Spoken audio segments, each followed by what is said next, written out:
بسم اللہ الرحمن الرحیم عن نافع رحمہ اللہ ان رجلا عطس الى جنب ابن عمر رضی اللہ عنہما فقال الحمد للہ والسلام علی رسول اللہ۔ حضرت نافع رحمۃ اللہ علیہ سے روایت ہے کہ ایک صاحب کو چھینک آئی جبکہ وہ حضرت عبداللہ بن عمر رضی اللہ عنہما کے بازو بیٹھے ہوئے تھے۔ فقال تو ان صاحب نے کہا، چھینکنے والے صاحب نے کہا الحمدللہ والسلام علی رسول اللہ، یعنی یہ دو کلمے کہے، ایک الحمدللہ کہا اور ساتھ میں والسلام علی رسول اللہ کہا، دو کلمے کہے۔ قال ابن عمر، حضرت عبداللہ بن عمر رضی اللہ عنہما نے کہا وَأَنَا أَقُولُ الحمدللہ والسلام علی رسول اللہ، میں بھی کہتا ہوں الحمدللہ والسلام علی رسول اللہ، یہ کلمے میں بھی کہتا ہوں۔ وَلَيْسَ هَكَذَا عَلَّمَنَا رسول اللہ صلی اللہ علیہ وسلم، لیکن ہمیں رسول اللہ صلی اللہ علیہ وسلم نے ایسا نہیں سکھایا ہے، یعنی چھینک کے وقت اس طرح کہنا نہیں سکھایا ہے۔ وَلَيْسَ هَكَذَا، ایسا نہیں ہے، مانے ایسا ہمیں نہیں سکھایا ہے۔ علمنا رسول اللہ صلی اللہ علیہ وسلم ان نقول الحمدللہ علی کل حال، ہمیں تو رسول اللہ صلی اللہ علیہ وسلم نے یہ سکھایا ہے کہ ہم کہیں الحمدللہ علی کل حال۔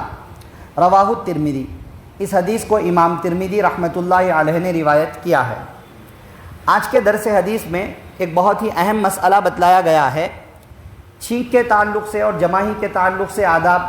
یہ تو گزشتہ ذکر کیے گئے 2-3 دن میں گزشتہ احادیث کی روشنی میں۔ اب ایک اہم مسئلہ یہ ہے کہ اگر کسی کو چھینک آتی ہے تو چھینکنے والا الحمدللہ کہہ سکتا ہے، الحمدللہ علی کل حال یہ کہہ سکتا ہے۔ بعض روایات میں الحمدللہ رب العالمین بھی آیا ہے، تو ٹھیک ہے، گنجائش ہے الحمدللہ کا کلمہ، لیکن اس پر رسول اللہ صلی اللہ علیہ وسلم پر سلامتی والے کلمات والسلام علی رسول اللہ، یہ بھی پڑھا ان صاحب نے والسلام علی رسول اللہ۔ تو عبداللہ بن عمر رضی اللہ عنہما نے کیا کہا؟ اللہ کی حمد اور رسول اللہ صلی اللہ علیہ وسلم پر سلامتی بھیجنا، درود و سلام پڑھنا، یہ تو ہمیں بھی آتا ہے اور ہم بھی پڑھتے ہیں، مختلف اوقات میں پڑھتے ہیں، مگر چھینک کے وقت میں سلام پڑھنا ہمیں نہیں سکھایا گیا ہے۔ ہمیں یہ سکھایا گیا ہے کہ اس وقت میں صرف اتنا کہیں الحمدللہ علی کل حال، تو ہم اتنا ہی کہیں گے، یہ سکھایا۔ اس سے کیا تعلیم دینا چاہتے ہیں کہ اگر کوئی عمل شریعت سے ثابت ہے تو جس طرح ثابت ہے وہ ویسا ہی کیا جائے، اس میں اپنی طرف سے کسی چیز کو ایڈ نہ کیا جائے، ورنہ وہ چیز بدعت ہو جائے گی۔ وہ کہتے ہیں کہ اللہ کی حمد بیان کرنا اور رسول اللہ صلی اللہ علیہ وسلم پر سلام پڑھنا یہ اچھا عمل ہے، اور ہم بھی یہ کرتے رہتے ہیں، دن بھر میں کرتے رہتے ہیں، مگر چھینک کے وقت میں سلام پڑھنا یہ آپ صلی اللہ علیہ وسلم کی تعلیمات نہیں ہیں۔ ہم اپنے دماغ سے نہیں کر سکتے ہیں کہ بھئی اللہ کی حمد بھی بیان کرو، رسول اللہ صلی اللہ علیہ وسلم کا مقام بہت اونچا ہے اس لیے سلام بھی وہاں پر پڑھ دو، اپنی طرف سے سلام کو وہاں پر ایڈ کر دو۔ ہم اپنے دماغ سے عمل نہیں کر سکتے ہیں شریعت پر، جو عمل جیسا ثابت ہے ویسا کیا جائے۔ بات سمجھ رہے نا؟ اس کو آپ یوں سمجھیے، اعمال انسان کی دو طرح کی حالتیں ہوتی ہیں، ایک عبادت والی حالت جو شریعت سے ثابت ہے تو وہ جیسے ثابت ہے ویسا ہی کریں گے، اور ایک انسان کی نارمل لائف صبح سے شام تک کوئی عمل کوئی عبادت اس وقت میں شریعت نے نہیں بتلایا ہے، تو وہ انسان کو اختیار ہے کہ وہ اپنے اس ٹائم کو کیسا یوز کرے، کیسا گزارے۔ جو شریعت سے ثابت ہے عبادت، جیسا ثابت ہے ویسا کریں، اپنے پرسنل اوقات کو ہم جیسا یوز کرنا چاہتے ہیں ویسا یوز کریں۔ چنانچہ سلام، آپ صلی اللہ علیہ وسلم پر درود و سلام پڑھنا کتنے فضیلت والا عمل ہے۔ ایک مرتبہ کوئی پڑھتا ہے تو اللہ تعالیٰ 10 مرتبہ رحمت نازل کرتے ہیں، بہت سارے فضیلتیں ہیں، مگر جو اپنے پرسنل ٹائمنگ ہے، پورے 24 گھنٹوں کی پرسنل ٹائمنگ پوری درود میں لگا دیجئے، مکمل درود شریف میں لگا دیجئے، مکمل درود سلام پڑھنے میں لگا دیجئے، اللہ تعالیٰ دن بھر کے سارے مسئلے حل کر دیں گے، اللہ تعالیٰ اس کے کئی سارے مسائل حل کر دیں گے۔ اتنا بڑا عمل ہے درود و سلام، مگر پرسنل ٹائمنگ میں جو چیزیں شریعت نے بتا دی ہیں عبادت ایسا کرنا ہے، وہاں پر درود و سلام کو ایڈ کرنا بھی غلط ہے۔ صحابہ بھی یہ بات سمجھتے تھے۔ چنانچہ نماز ایک عمل ہے، نماز ایک مکمل عمل ہے جو شریعت سے ثابت ہے۔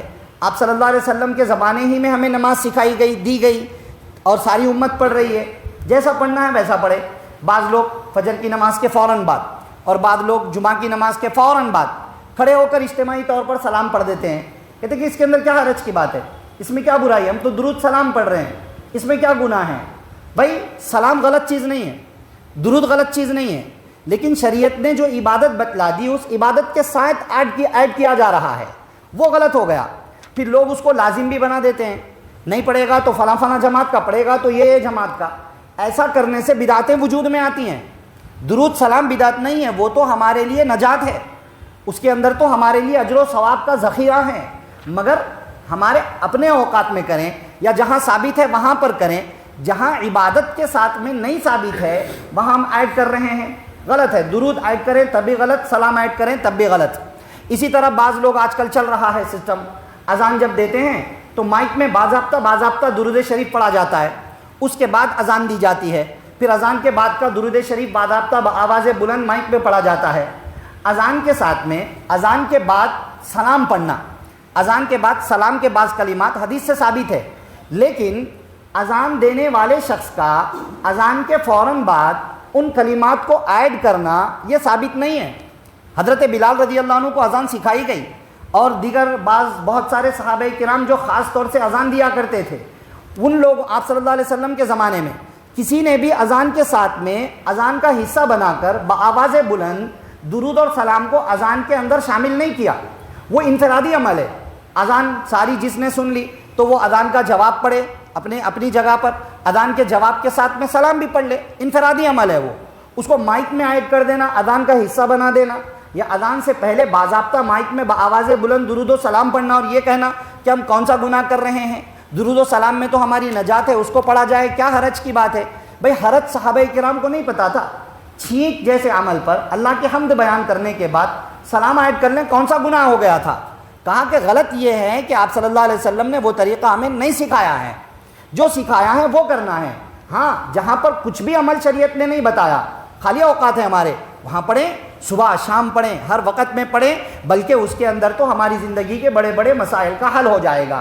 ٹھیک ہے، بڑی امپورٹنٹ بات آج کی درس حدیث سے معلوم ہوئی ہے کہ جو عبادتیں ثابت ہوتی ہیں جیسا ثابت ہے ویسا ہی کیا جائے، بس اس میں اپنی طرف سے کوئی اچھے کلمات کو بھی ایڈ نہ کریں، اچھے کلمات کو بھی ایڈ نہ کریں، اگر کریں گے تو وہ غلط ہو جائے گا۔ کوئی شخص قرآن کی تلاوت کر رہا ہے تو اعوذ باللہ پڑھنا ہے، بسم اللہ پڑھنا ہے، وہ باضابطہ اگر یہ اہتمام کرے کہ قرآن کی تلاوت سے پہلے اعوذ باللہ بسم اللہ کے ساتھ ہم درود و سلام پڑھ کر شروع کریں گے صلی اللہ علیہ وسلم، یہ پڑھے پھر اعوذ باللہ بسم اللہ پڑھے، تو کیا گناہ ہے؟ کوئی کہے کہ کیا گناہ ہے، وہ تو فضیلت والا عمل ہے۔ غلط یہ ہو جائے گا کہ وہاں ثابت نہیں ہے۔ اگر ضروری ہوتا تو آپ صلی اللہ علیہ وسلم وہاں بتا دیتے، اس کا حصہ بنا دیتے، صحابہ سے وہ عمل ثابت ہوتا۔ اگر ایسا ہی ہم کرتے رہیں گے تو درود و سلام جائز چیز ہے، مگر ایک طریقہ بنتے کیا ہوگا، پھر وہ قرآن کی تلاوت کے ٹائم کی بدعت میں شامل ہو جائے گا۔ وہ بدعت نہیں ہے، لیکن یہ جو طریقہ بنا لیا گیا ہے یہ طریقہ بدعت ہو جائے گا۔ بات سمجھ رہے ہیں نا؟ بڑی اہم بات ہے، اس کو سمجھیے۔ بہرحال مقصد آج کے درس حدیث کے اندر دو باتیں بتلانا ہے۔ نمبر ایک، اگر کسی کو چھینک آئے تو وہ الحمدللہ کہے، الحمدللہ علی کل حال کہے، یا الحمدللہ رب العالمین کہے، پرمیشن ہے۔ اس کے بعد درود و سلام اگرچہ افضل کلمہ ہے، صبح سے شام تک کے اوقات میں پڑھ لیں، مگر چھینک کے ساتھ الحمدللہ کا حصہ بنا کر کے اس کو نہ پڑھا جائے۔ نمبر دو بات، کوئی بھی جائز کلمہ، اچھا کلمہ، فضیلت والا کلمہ، عبادت والا کلمہ کسی شریعت سے ثابت شدہ عبادت کے ساتھ میں ملا کر کے ایڈ نہ کر دیا جائے جہاں ثابت نہیں ہے۔ دو باتیں ہو گئیں۔ آخری تعلیم یہی ہے کہ فضیلت والے اور ذکر والے کلمات جو ہیں اپنے پرسنل اوقات میں ہم پڑھ لیں، جہاں شریعت سے کوئی عبادت ثابت نہیں ہے اس وقت میں ہم پڑھ لیں، اپنے انفرادی اوقات، انفرادی معمولات میں اس کو لا لیں، کوئی حرج کی بات نہیں ہے۔ یہ دو تین اہم باتیں معلوم ہوئی ہیں، اس کو ذہن میں رکھیں۔ دعا فرمائیں کہ اللہ تعالیٰ مجھے، آپ کو، سب کو قرآن و سنت کی اہم باتیں سیکھ کر جو عمل جیسا ثابت ہے فضیلت کے حاصل کرنے کے لیے اسی طریقے پر انجام دینے کی توفیق نصیب فرمائے۔ آمین۔ سبحان اللہ و بحمدہ، سبحانک اللہم و بحمدک، ونشہد ان لا الہ الا انت، نستغفرک و نتوب الیک۔